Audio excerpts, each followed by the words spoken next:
नमस्कार दोस्तों, मैं अशोक ओझा आपका हार्दिक स्वागत करता हूं मेरी YouTube चैनल पे।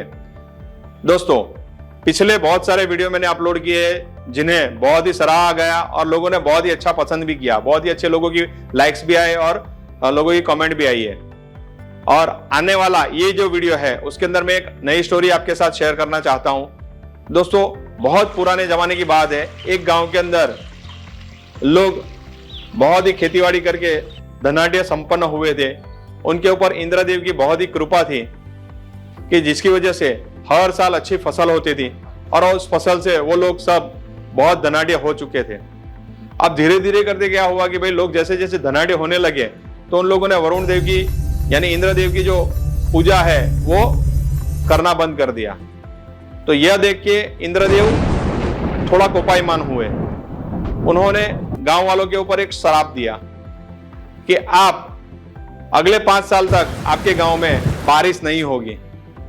यह सुन के सारे गांव वाले एकदम भयभीत हो गए और इंद्रदेव को मनाने लगे। बहुत ही उन्होंने पूजा अर्चना की कि हमको ये श्राप से मुक्ति दो। लेकिन इंद्रदेव बोले, एक बार मेरे मुंह से श्राप निकल गया, अब उसका कोई निवारण नहीं है। फिर बहुत आजीजी करने पे गांव वालों ने बहुत ही आजीजी की और आजीजी करने पे इंद्रदेव ने बताया कि अगर इस 5 साल के दौरान शिवजी ने अगर डमरू बजा दिया तो आपके गांव में बारिश हो सकती है। इतना कह के इंद्रदेव शिवजी के वहां चले गए और शिवजी को पूरी बात बताई कि ये लोग थोड़ा अभिमान में आ गए थे और पूजा अर्चना सब छोड़ दिया था, इसलिए मैंने उन लोगों को 5 साल का श्राप दिया है। तो आपसे एक विनंती है, आपसे एक मुझे एक वचन चाहिए कि अगले 5 साल तक आप यहाँ पे बारिश नहीं करवाओगे। वो कितनी भी मिन्नतें करे, कितनी भी पूजा आराधना करे। तो शिवजी ने भी उन्हें वचन दिया कि भाई ठीक है, 5 साल तक मैं ये काम नहीं करूंगा। तो ये तय हो गया और वो निकल गए। इंद्रदेव अपने राज में चले गए। अब गांव वालों ने पूजा अर्चना की, शिवजी को प्रसन्न करने की कोशिश की, लेकिन शिवजी ने बोला, भाई मैं वहां पे इंद्रदेव को वचन दे चुका हूं, इसके लिए मैं कुछ नहीं कर सकता हूं। जब ये गांव वालों ने सुना तो बहुत सारे गांव वालों ने क्या किया कि भाई चलो अब 5 साल तक गांव में बारिश होने वाली नहीं है तो हम चले जाते हैं शहर की तरफ, कुछ नौकरी करेंगे, कुछ और काम करेंगे। अब खेती बाड़ी तो करने से रहे।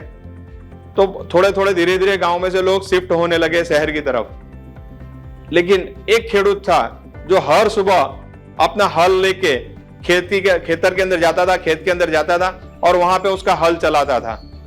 बहुत दिनों तक ये चला तो गांव वाले उसको मूर्ख समझने लगे। बोले ये पागल हो गया, अभी 5 साल तक बारिश तो होने वाली नहीं है, तो ये कैसे अगर ये काम करता रहा तो ऐसे ही भूखा मर जाएगा और ऐसे उसको कुछ मिलने वाला नहीं है।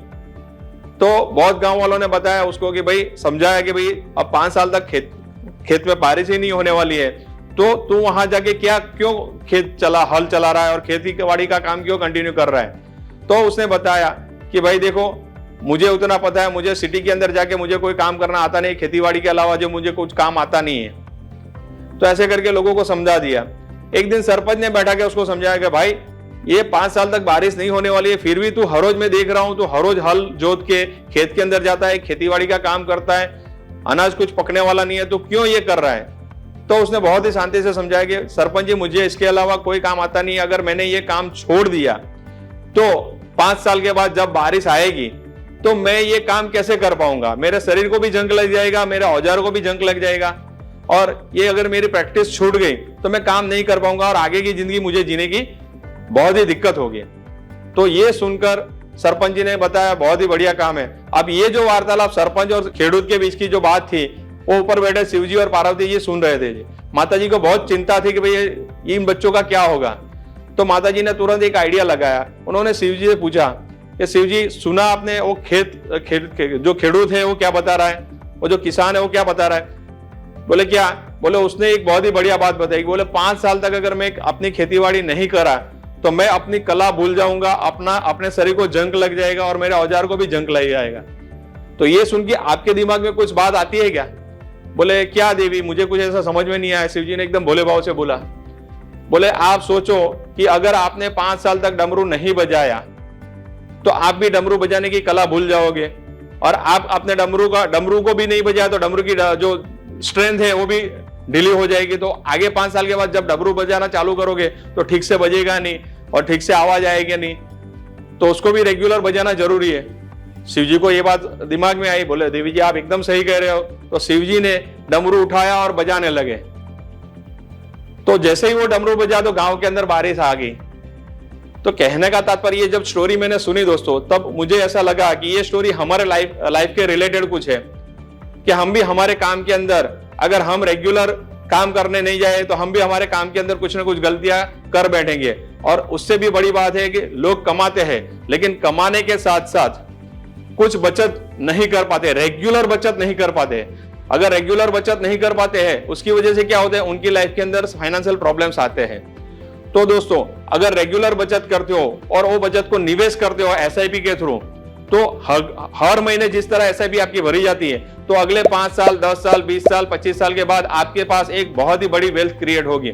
लेकिन ये कब होगी कि उस किसान की तरह रेगुलर अगर आप उसको काम करते रहे, रेगुलर वो सेविंग्स करते रहे, रेगुलर एसआईपी भरते रहे, तो आपका एक बहुत ही बढ़िया वेल्थ क्रिएट होगा। दोस्तों, अगर आपको मेरी ये बात सच लगती है तो आपके अपने फाइनेंशियल एडवाइजर के पास बैठ के आपके खुद का प्लानिंग करो और आपकी खुद की एसआईपी चालू करो। अगर आपके पास कोई फाइनेंशियल प्लानर नहीं है या आपके पास कोई एडवाइजर नहीं है, तो आप हमारा संपर्क कर सकते हो। हमारी डिस्क्रिप्शन नीचे दी गई है, तो आप वहां से हमारा संपर्क कर सकते हो। उम्मीद करता हूं आपका आज का वीडियो बहुत ही अच्छा लगा होगा। अगर अच्छा लगा है तो कमेंट कीजिए और शेयर कीजिए। धन्यवाद। अशोक ओझा, आपका अपना फाइनेंशियल एडवाइजर। म्यूचुअल फंड निवेश बाजार के जोखिमों के अधीन है। योजना से जुड़े सभी दस्तावेजों को ध्यान से पढ़ें।